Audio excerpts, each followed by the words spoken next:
Cyber fraud, जैसा कि हम पहले भी बात कर चुके हैं इस बारे में।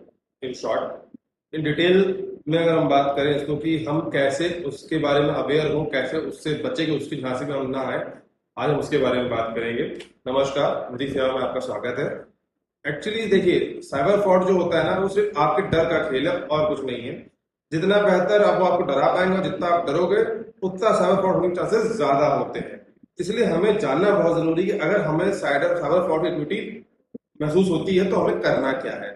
सबसे पहले हमें जानना जरूरी है कि चाहे वो आपका साइबर लाइक कोई वीडियो रिगार्डिंग आपको कॉल किया गया हो, या कस्टमर रिगार्डिंग कॉल किया हो, या किसी रिगार्डिंग किसी डिपार्टमेंट से कॉल आती है कि मैं यहाँ से बात कर रहा हूँ और आपके ये चीजें हमने आइडेंटिफाई की है या एक्टिविटी हमें ट्रैक की है, तो डरे नहीं, घबराए नहीं। क्योंकि हमारे देश में एक रूल और एक प्रोसीजर फॉलो होता है। क्योंकि किसी भी डिपार्टमेंट को एक्टिविटी किसी लोकल एरिया में करनी होती है तो वहाँ का जो लोकल थाना होता है, लोकल पुलिस होती है, उनके साथ कोऑर्डिनेट करते हैं।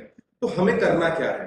बेसिकली जैसे हमें एक्टिविटी महसूस होती है हमारे साथ साइबर फ्रॉड की घटना हो रही है, तो हमें कुछ नहीं करना है। हम सबसे पहले साइबर क्राइम में कॉल करके उसका कंप्लेंट रजिस्टर कराना है, ताकि हम अपना को पहले प्रोटेक्ट कर लें। सेकेंडली, हमें अपने लोकल थाने या चौकी पे जाना है और हमें वहां पता करना है क्या ऐसी कोई कंप्लेंट हमारे नाम पे रजिस्टर हुई है या नहीं हुई है।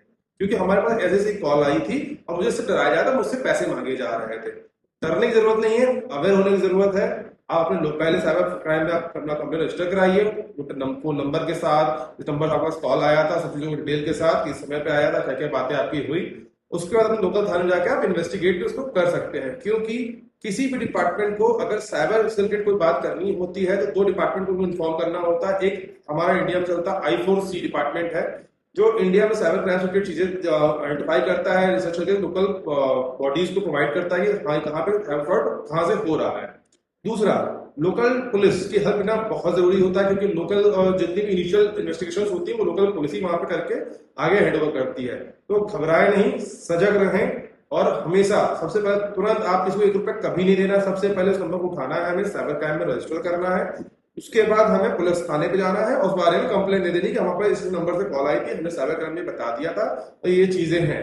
अगर कभी कुछ अगेंस्ट होगा भी तो आपको बता देगा। फिर भी घबराने की जरूरत नहीं है, क्योंकि एडवोकेट जो बने हैं, लोग इतनी पढ़ाई करते हैं, भी करते हैं कि कोई अगर किसी मासूम को कोई दिक्कतें हो रही हैं तो हमें उन्हें सपोर्ट कर सके। घबराए नहीं, सजग रहें, सही रहें।